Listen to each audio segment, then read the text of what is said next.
Yesterday, Sasha, I presented the customer and I will be assessing the patient's thorax or max.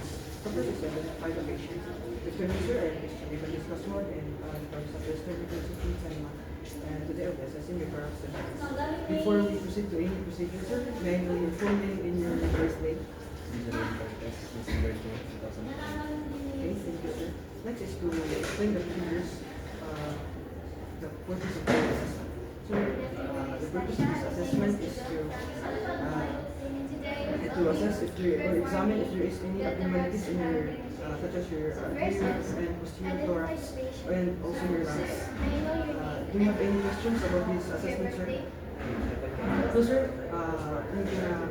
as your permission, sir, there is guidelines that I will gonna attach here some other parts. Is it okay to attach here?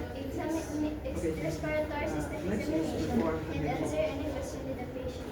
So, sir, the purpose of this examination is to examine any abnormalities of your respiratory system. Next is assess the patient to undress if needed and provide the patient gown. Assess the patient. First is Assess the patient the patient in a sitting position. Assist the patient Assist the patient to undress. Assist the patient to assist undress the if patient needed and expose the provide posterior thorax. gown. Assist the patient to a sitting position. Assist the patient to a sitting position and expose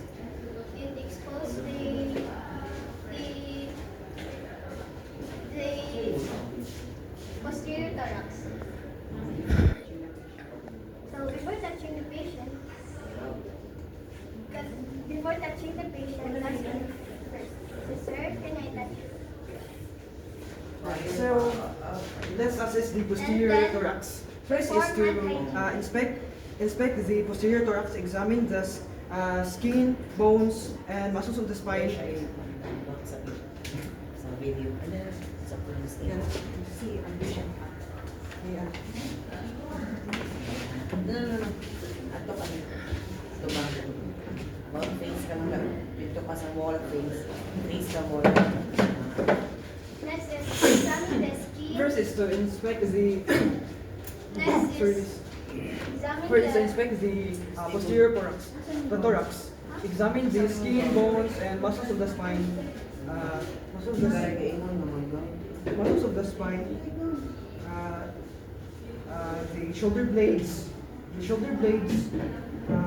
And back, as well as the shoulder blades and back, as well as shoulder blades and back, as well as the symmetry of expansion and accessory muscles. Examine the Next is shoulder blades. examine the. Next is assess the anterior, posterior, and lateral Examine the skin bones, thorax of the shoulder patient. blades. Sir, can you please? Next, examine the skin, bone, shoulder blades, and as well as the symmetry of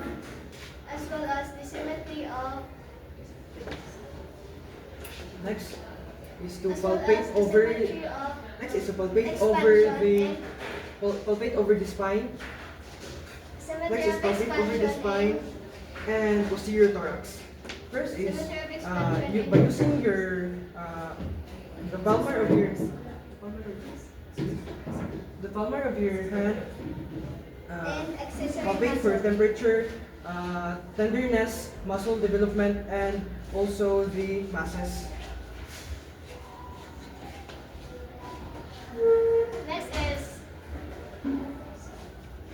Next is instruct the patient to take a deep breath. Instruct the patient to take a deep breath. Assess the Next is assist the patient assess the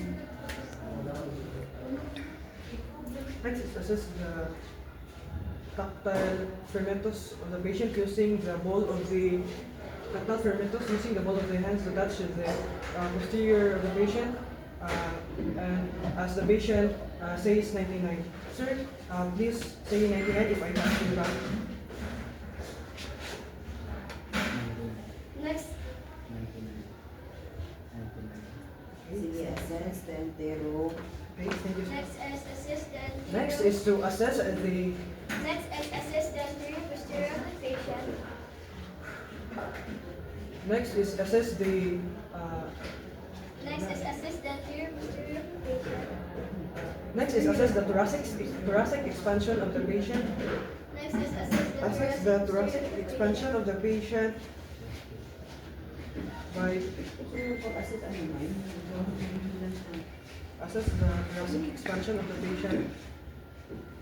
The thoracic expansion of the patient. Ano i-assess sa dito?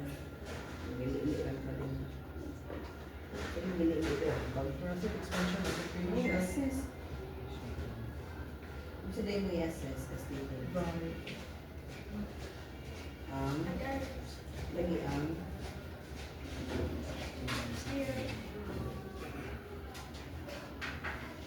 assess the thoracic expansion of the patient. Lagi. Thoracic expansion of the patient.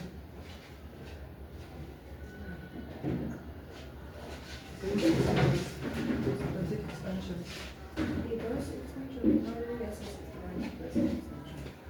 So put your thumb. By putting your thumb either to the T9 or T10 of the spine of the patient. Then next is Sir, please take a deep breath and inhale and touch your.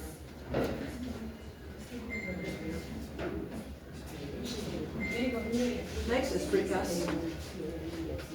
Next is precast. The posterior the patient using posterior lungs of the patient by using a zigzag next using, is examine the thoracic zigzag. expansion. Using a zigzag way.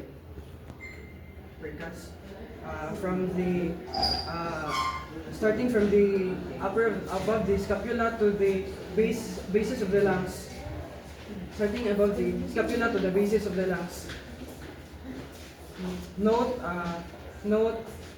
the pitch and quality of the sound produced. Okay, in the 6 and 4.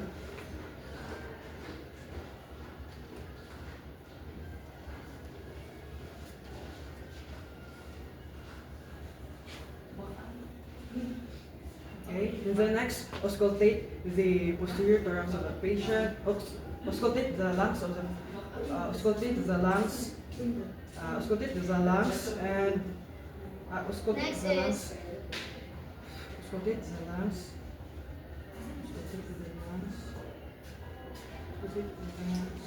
next is palpate the And the auscultate the lungs cross and below to by the posterior thorax to the basis of the lungs. palpate Basis of the lungs. the palpate. To the basis of the lungs. As the patient takes a deep breath through the mouth. The anterior posterior, such as temperature, muscle such as temperature, Exhale. tenderness, and muscles. Exhale. One. Inhale. Inhale. Exhale. Inhale. Then Exhale. Only palpate tactile venous castigation. Next is the assessing the anterior thorax. First, examine the anterior thorax. Examine the anterior thorax of a patient. sir, can you please In a sitting position, rearrange the gown. Rearrange the gown. Did you feel na? Rearrange the gown of the patient sound for the anterior thorax to be exposed. The vibration. Sige, feel the vibration. So we should say 99. 99, 99, 99, 99, 99, 99. Bali na po this. Percuss. Okay, arrange the gown.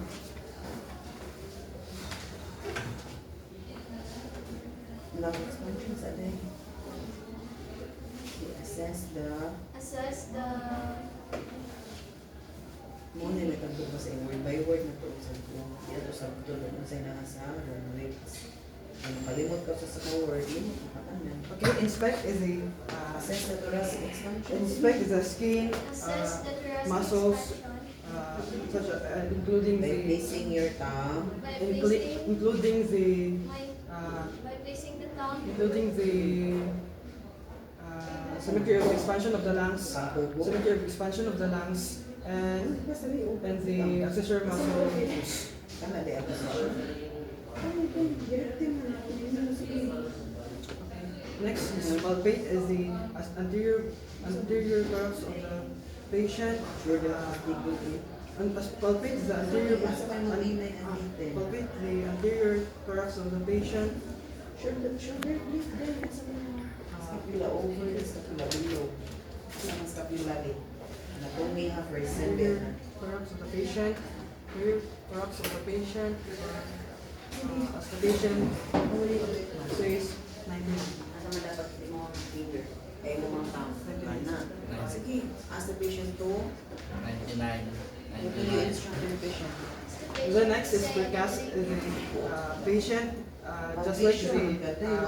just like the posterior thorax, just like assessing the posterior thorax. Assessing zigzag. expansion of your thorax. What your expansion?